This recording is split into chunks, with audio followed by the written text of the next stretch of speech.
We are very proud of Prashanth for and ఇందాక నేను ఇంటర్వ్యూలో అక్కడ బిట్స్ అండ్ పీసెస్ విన్నప్పుడు చెప్తున్నాడు కొత్త డైరెక్టర్స్కి ధైర్యం వస్తుంది అని చెప్తున్నాడు. నిజంగా నాకు ఫోన్ చేసి ఒక 2-3 చాలా గ్రేట్ అటెంప్ట్ మీ వాడు చేసింది, దీనివల్ల మేము రాసుకున్న కథలు కొంచెం ఫాస్ట్గా ప్రొడ్యూసర్స్ని అప్రోచ్ అయ్యి అలా ఉంటుంది అని ఒక రిఫరెన్స్లా చెప్పగలుగుతాం మేము అని నాకు ఒక 2 ఫోన్ చేసి పర్సనల్గా చెప్పారు. సో యా పొగడేసాను బాబాయ్.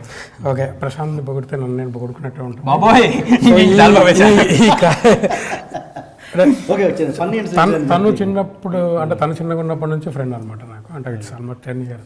ఫన్నీ ఇన్సిడెంట్స్ అంటే గుర్తొచ్చింది నాకు గుర్తొచ్చింది. ఫన్నీ ఇన్సిడెంట్స్ అంటే మేము అనుకున్నాం, మేము ఇద్దరం అనుకున్నాం ఒక 4 years down the line 5 years down the line ఏదో రోజు మనం సినిమా చేస్తాం కదా బాబాయ్, ఆ రోజు ఆడియో ఫంక్షన్లోనో లేకపోతే ఎక్కడో ఒకటి మైక్లో చెప్దాం ఇది అనుకున్నాం. అది ఇలా ఈ వేదిక మీద చెప్తున్నాం అనమాట.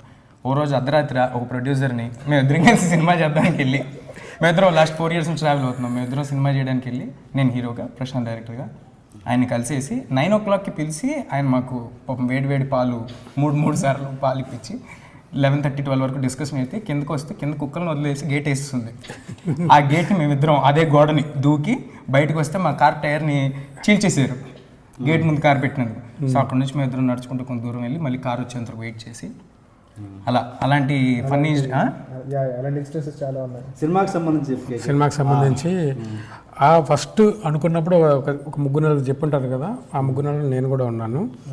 వినగానే అనిపించింది you are making a wonder. ఒక 4 గోడల మీద అంటే సెట్ కదా సినిమా అంతా, మనం ఒక చిన్న సెట్లో ఈ 4 గోడల మధ్య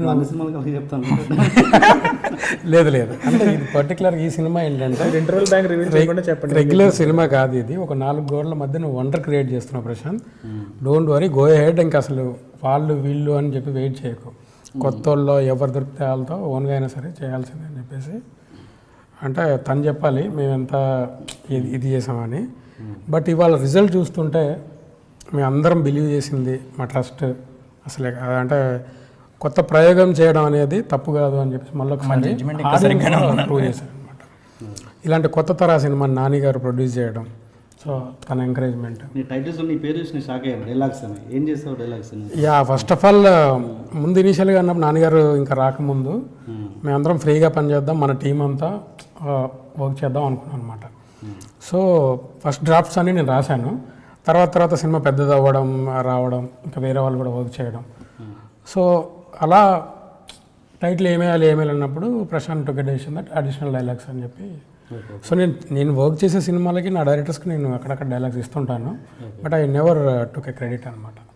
బట్ ఇది మా సినిమా మన సినిమా అని మేము అనుకొని చేశాం కాబట్టి ఐ టుక్ దట్. సినిమాలో ఫన్నీ ఇన్సిడెంట్స్ అండి, ఇప్పుడు షూటింగ్ టైంలో నేను షూట్కి ఒకే ఒక రోజు వెళ్ళాను, అర్ధరాత్రి వెళ్ళాను. రెజీనా ఎలాడుతుంది, సరే ఒక గంట సేపు చూసా ఇంకా ఎలాడుతుంది వైర్లు కట్టి పాపం.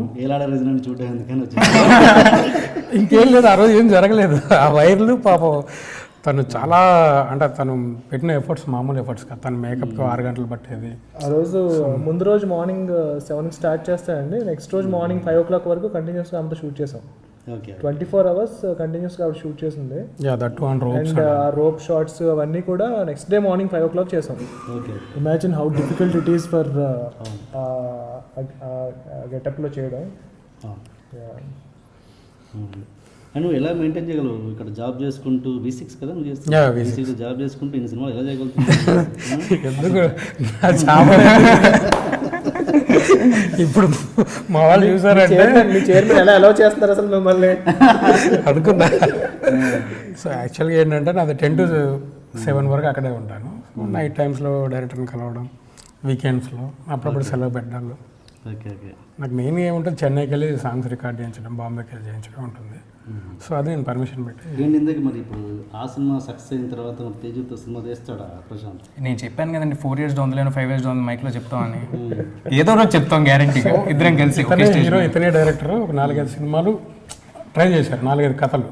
బట్ 4-5 కథలు కాదు సార్, ఒకటే అంటే 2 కథలు 2-3 కథలు 5-6 ప్రొడ్యూసర్లు ట్రై చేసాం. అది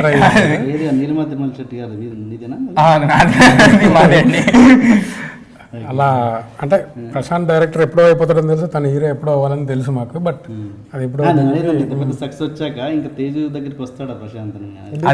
డెఫినెట్గా చేస్తాడు. అవునా? చూద్దాం. It's word. ఇప్పుడు అందరిలాంటి కమర్షియల్ సినిమా చేస్తే ఈ పాటకి పెద్ద హీరో దగ్గరికి వెళ్ళిపోయి లేదు, హీస్ వెరీ క్లియర్ ఎలాంటి సినిమాలు చేద్దాం అనుకుంటున్నాడు అనే దాని మీద చాలా క్లియర్.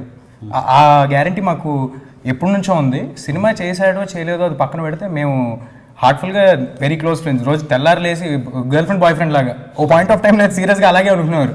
తెల్లారు లేసి 8 o'clock ఫోన్ చేశాను, బాబా ఏం జరుగుతుంది, కలిసి ప్రొడ్యూసర్ని ఏమంటున్నారు ఏంటి, లంచ్కి మళ్ళీ కలిసేవాళ్ళం, మళ్ళీ ఈవినింగ్ కలిసేవాళ్ళం. ఇప్పుడు కూడా అదే ఇంకా స్టిల్ ఫాలో అవుతుంది. షూటింగ్లో అప్పుడప్పుడు వెళ్ళటం తప్ప షూటింగ్ అయిపోయిన తర్వాత ముందు కంటిన్యూస్ ఎవ్రీడే మీటింగ్ మేము. లైక్ ఐ సెడ్, నేను మార్కెటబుల్ ఫిల్మ్ చేయడానికి నమ్ముతానండి. ఇప్పుడు పెద్ద హీరో నాకు వస్తే కనుక పెద్ద హీరో మార్కెట్ తగ్గ సినిమా చేస్తాను. తేజతో చేయాలి అంటే కనుక నాకున్న క్రెడిబిలిటీకి ఇప్పుడు ఆఫ్టర్ నాకు ఏదైతే క్రెడిబిలిటీ నాకు ఏదైనా వచ్చిన మార్కెట్ వచ్చిందంటే దాని తగ్గ సినిమా చేస్తాను అనమాట. So I try and make good films and producer డబ్బులు కూడా పోకుండానే వీళ్ళంత వరకు సినిమాలు చేసుకుంటూ వెళ్తాను. గుడ్. ఇంకా ఎనీథింగ్ టు సే? క్లోజ్ చేద్దాం ఇంకా ఇంటర్వ్యూ. సో ఇంత పెద్ద హిట్ అయింది. సో కొత్త డైరెక్టర్ కొత్త కథను నమ్మి వస్తే మోసపోరు, ఆడియన్స్ ఎప్పుడు మోసం చేయరు అని చెప్పి ఈ సినిమా ప్రూవ్ చేసింది. సో కుడోస్ టు ప్రశాంత్, మీరు నమ్మిందంతా నిజమైంది. మన ఫైనల్ వర్డ్ ఎప్పుడు ఇలాగే డౌన్ టు ఎర్త్